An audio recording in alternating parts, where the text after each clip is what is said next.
Good evening. The biggest oil rig in the world, the rig called Ocean Ranger, is lying at the bottom of the sea. It collapsed and sank off the coast of Newfoundland in a fierce Atlantic gale. Missing and presumed drowned are 84 people. The wind howled through the steel bones of the Ocean Ranger as it sat riding the waves of the North Atlantic. The waves, monstrous and relentless, slammed against the rig's towering legs, sending tremors through the structure. The men inside were no strangers to storms. This was the Grand Banks after all, but tonight felt different. Inside the ballast control room, the air was tense. The rig's operators monitored the rising swells on their instruments, their voices professional, but edged with unease. Outside, the wind had climbed past 90 knots, and waves were cresting at over 50 feet, but the worst of it was still coming. Suddenly, a massive wave, taller, heavier, meaner than the rest, crashed into the rig's port side, shattering a port light. Seawater exploded into the ballast control room in a violent rush, drenching the room's consoles, shorting its circuits, and throwing the heart of the rig's stability system into chaos. The crew scrambled, pumps were engaged, but the water was too much to handle. Indicators flickered and failed, alarms screeched, and the men fought against the worsening disaster unfolding in real time. Without the ability to properly control ballast, the rig's stability, its very survival, was at risk. Outside, the storm raged on, indifferent to the men's efforts. The Ocean Ranger had been deemed unsinkable, a fortress against the sea. Now it was lurching, slowly, ominously, against the shifting waves. At 1:30 a.m., the final message crackled through the radio waves to nearby ships. There will be no further radio communications from Ocean Ranger. We are going to lifeboat stations. Then, silence. Air, Sea, and Rescue have been unable to locate the Ocean Ranger. The site has been identified by helicopter through its anchor buoys and wave rider buoys.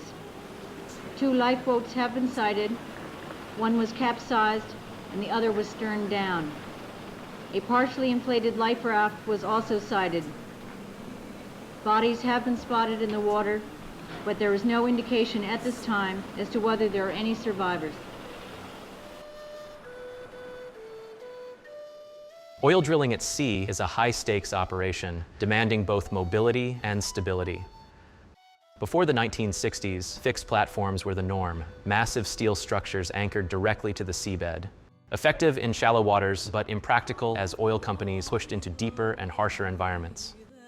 That's where semi-submersible rigs helped revolutionize offshore drilling, offering a perfect blend of adaptability and resilience to tackle the ocean's challenges. Unlike traditional platforms, a semi-submersible rig floats. Instead of resting on the ocean floor, its structure is supported by large, watertight pontoons located beneath the water's surface. These provide buoyancy while minimizing wave impact, ensuring a stable working platform even in rough seas. When drilling, the rig is held in place by a combination of anchors or dynamic positioning systems. This design not only allows for greater mobility, but it also reduces the extreme heaving, pitching, and rolling that plagued earlier floating platforms like drill ships. With their ability to operate in deep waters and harsh conditions, semi-submersibles quickly became the preferred choice for offshore oil exploration. The Ocean Ranger was designed to be one of the most advanced rigs of its era. Constructed for the Ocean Drilling and Exploration Company by Mitsubishi Heavy Industries, it was built in Hiroshima, Japan in 1976. The massive structure measured 396 feet long, 262 feet wide, and soared to a height of 337 feet. At the heart of its design were 2 colossal 400-foot-long pontoons, which housed the ballast system, an intricate network of pumps, switches, and valves that controlled the rig's stability by adjusting its position in the water. With a displacement of 25,000 tons, the Ocean Ranger was equipped with 12 45,000-pound anchors to secure it firmly to the seabed when stationed at a drill site.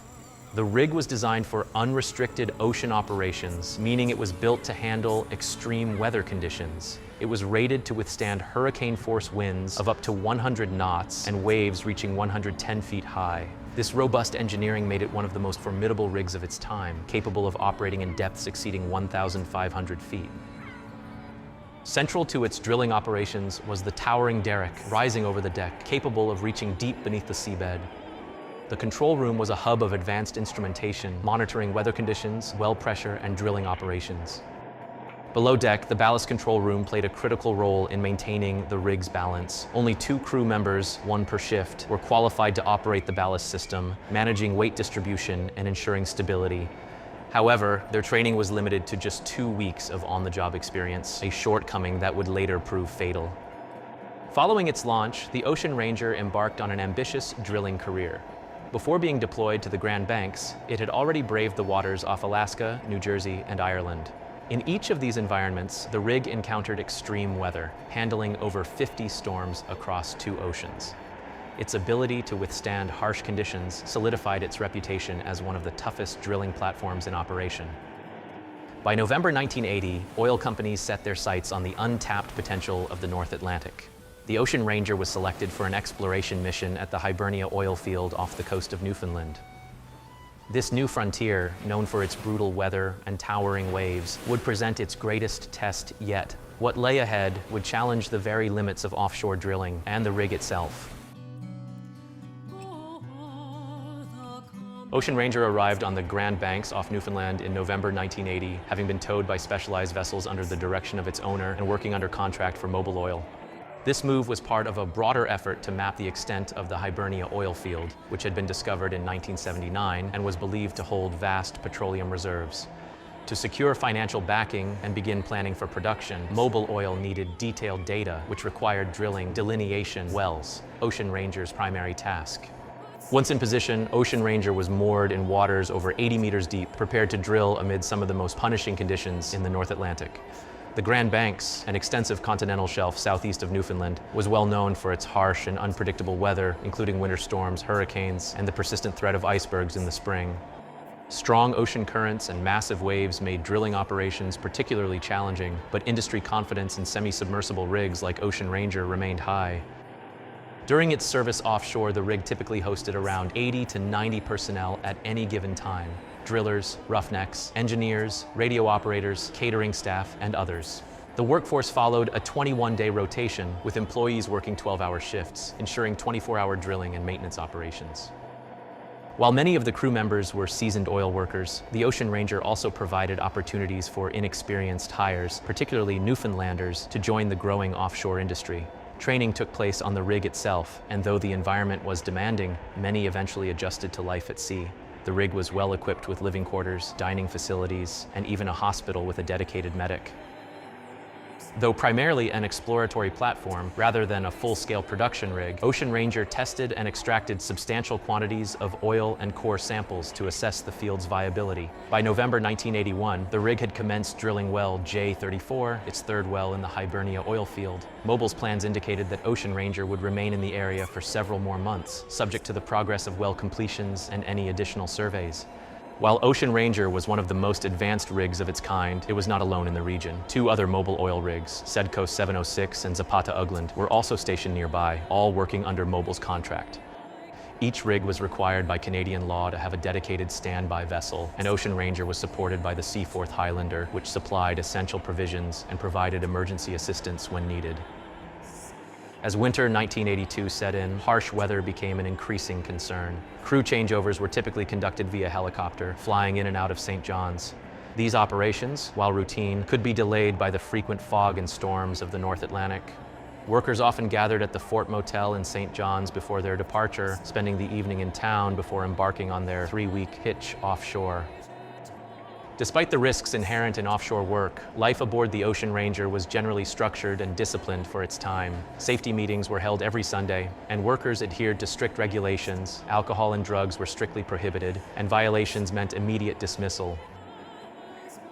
February 1982 brought a particularly fierce winter to the region, with meteorologists tracking an approaching North Atlantic cyclone. The forecast warned of rapidly falling atmospheric pressure, gale-force winds, and massive swells, conditions that would put even the most robust semi-submersibles to the test.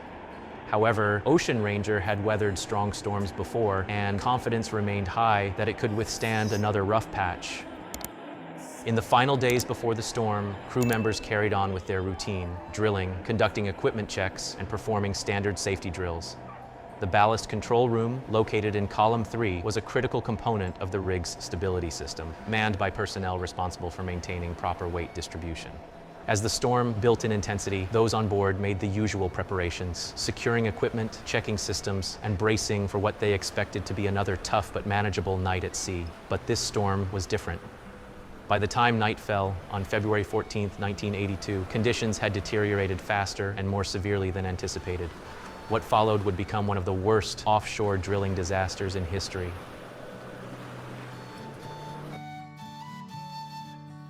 The night of February 14, 1982 was brutal. A powerful winter storm raged over the Grand Banks off Newfoundland, battering the Ocean Ranger with hurricane-force winds reaching 90 knots and waves towering up to 65 feet. Earlier that day, the crew had received warnings about the incoming storm, but drilling continued until around 4:30 p.m. when they disengaged from the wellhead to prepare for the rough seas. By 7 p.m., the storm was at full force. Two other rigs in the area, Sedco 706 and Zapata Ugland, had already reported being hit by an unusually large wave. At 7:45 p.m., a monstrous wave struck the Ocean Ranger, shattering a port light in the ballast control room. Seawater flooded in, shorting out electrical components and causing ballast control valves to operate unpredictably. Indicator lights flickered erratically, leading the crew to believe the ballast system was malfunctioning. They cut power to the console to prevent further issues, stabilizing the rig temporarily. However, sometime before midnight, for reasons still unclear, the crew restored power to the system. Whether due to short circuits or operator error, ballast valves opened, flooding the forward tanks and causing the rig to list dangerously. By 12:52 a.m., the situation was dire. The rig was developing a severe forward list, and calls for assistance were sent out. The Seaforth Highlander was ordered to move in closer, but the relentless storm made any maneuvering difficult. At 1:30 a.m., the Ocean Ranger's radio operator transmitted a final message. There will be no further radio communications from Ocean Ranger. We are going to lifeboat stations. The Ocean Ranger was sinking. The 84 crew members had no choice but to abandon the platform. Lifeboats were launched into the violent seas, but survival was nearly impossible. Some boats were crushed against the side of the rig, while others capsized in the storm. The crew, clad in inadequate survival suits, succumbed quickly to hypothermia in the freezing Atlantic waters.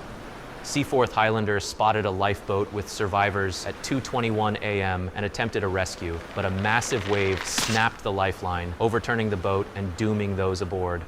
Other nearby vessels, including Bolton Tor and Norder Tor, also struggled to aid the crew, but by the time the Canadian Coast Guard arrived after daybreak, it was too late. All 84 men were lost. Well, the first sign of life I seen in the lifeboat was when she was on her port quarter. There was a flashlight or something turned on inside the lifeboat, and there was illumination inside. That's when the report was made to the 706 that there were survivors at that time. It was at least two men, one on the starboard side, one on the port side, bailing water. You could see the water thrown at him. I knew he was saying something to us, and I was trying to listen, and then the wind and everything, but I'm sure that he said something about engines and that we're taking on water. Help us, please, like that. Wycliffe fired his life ring, and Buddy caught it and made it fast to the stern of the life raft on the port side as far as he could get it on the railing. And did you throw your life ring? Yes, sir. Another fellow come out, he got on the stern of her, and he caught it. And he did the same thing, put it on the port side as far as he could get it. You could hear him yelling out, like singing out to you. And she was all right until we had her tied on. Yeah. As soon as we got her tied on, they all piled it. I don't know if they figured we had her safe or not. When the lines were made fast, all the crew come out of her, probably 7 or 8, probably more, and she tipped over. The boat tipped over within a matter of a couple of seconds. And at that time, the boat was how close to the Seaforth Highlander? Maybe 3 or 4 feet away. In the following days, the grim recovery operation began. Debris, life jackets, and empty rafts were found, along with 22 bodies, all victims of drowning and hypothermia. Investigations quickly revealed glaring safety failures. The ballast control room was critically vulnerable to flooding, and there was no backup system. The crew lacked proper training to handle ballast emergencies. Lifeboats were poorly designed for such extreme conditions, and survival suits offered little protection against the cold. A joint Canadian Royal Commission concluded that these failures, combined with design flaws and a lack of effective emergency response measures, contributed to the disaster. The tragedy sparked outrage, and the families demanded accountability. Lawsuits were filed, eventually leading to a $20 million settlement. The Canadian government enacted sweeping safety reforms, mandating better emergency preparedness, survival training, and improved life-saving equipment for offshore operations. Future oil platforms, including the Hibernia platform, incorporated enhanced safety measures to prevent another disaster of this magnitude. A monument now stands on the grounds of Newfoundland's Confederation Building, a permanent tribute to the 84 men who perished that night. The Ocean Ranger disaster remains one of the deadliest offshore rig tragedies in history, a stark reminder of nature's force, human error, and the cost of inadequate safety in extreme environments.